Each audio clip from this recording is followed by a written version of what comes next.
Your everyday gadgets' rechargeable batteries are most likely made possible by the Congolese child labor industry, who are exploited every single day for mineral extraction to feed the Western tech boom. A recent Amnesty International report sounded the alarm on a blood mineral mined by Congolese children as young as 7 years old and used in rechargeable lithium-ion batteries found in most of our laptops, smartphones, and even electric cars. The mineral is known as cobalt, and more than half of the world's supply comes from the Democratic Republic of Congo, including at least 20%, which is mined by so-called artisanal miners in the southern part of the country. Now, the report titled "This is What We Die For" explains the conditions they work in.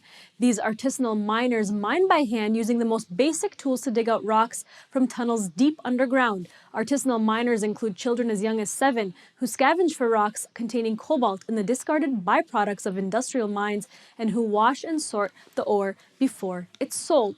Now, most of the cobalt is then resold to corporations by Congo Dongfeng Mining International, a wholly owned subsidiary of China's Huawei Cobalt Company. Now, from there, Amnesty was able to trace the cobalt to products linked to some of the world's largest and best-known consumer electronic companies, including Apple, Dell, HP, Huawei, Lenovo, LG, Microsoft, Samsung, Sony, and Vodafone, as well as other car manufacturers like Daimler AG, Volkswagen, and Chinese firm BYD.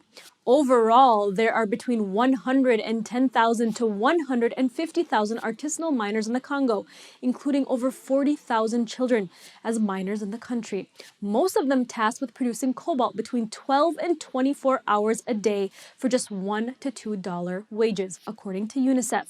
Now, 17 children interviewed by Amnesty who worked in 5 different mines described being beaten or seeing other children being beaten by security guards. They also said those guards who were hired by the mining companies demanded money from those children, and without recourse against exploitive practices, they are frequently taken advantage of by the traders. But Congo, one of the poorest countries in the world, has suffered more than a century with colonialism and exploitation by Western nations, driven by consumer and industry demands on other continents.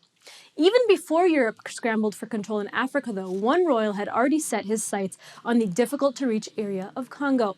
In 1876, King Leopold II of Belgium organized a conference where participants discussed ways to stop the West African slave trade, get medical aid to Africa, and coordinate map-making efforts. But the conference, of course, and the supposedly benevolent committee he agreed to head were nothing more than smokescreens for the king's ambitions of building a railway that could carry goods out of the heart of Africa. And thus, he waged a humanitarian war. Sound familiar? With the king, not the Belgian government, as owner and ruler, people were forced to extract the country's immense wealth, including rubber, which was exported to fuel the industrial boom of the 19th and early 20th century Europe and America. Under the guise of bringing civilization to the Africans, Marty Jezer, writing for the Brattleboro Reformer, explained the brutal lengths Leopold took. This army forcibly conscripted African youth to fill its ranks.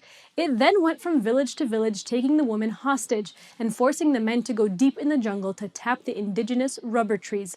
Those who resisted were mowed down by machine gun fire.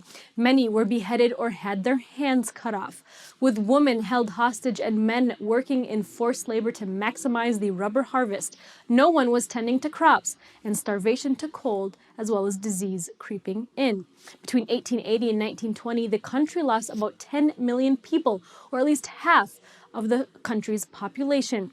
International outrage finally erupted in 1908, at which point the Belgian government took control from Leopold. But as Jezer noted, Belgium extracted rubber, ivory, diamonds, and uranium from the Congo and gave back nothing. No schools, no hospitals, no infrastructure, except that which facilitated the export of resources. Now, the uranium used to make the atom bombs dropped on Hiroshima and Nagasaki even came from mines in the Congo.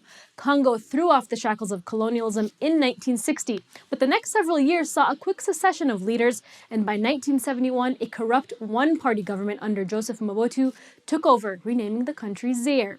Mobutu, a staunch anti-communist, won the support of several U.S. administrations. And since Mobutu was forced to flee in 1977, a civil war has raged and the country has been devastated by an AIDS epidemic. And this is where Congo finds itself Today, despite some reforms and democratic elections, it's in relatively the same place it was more than 100 years ago, under a corrupt, rubber-hungry king whose brutality knew no limits.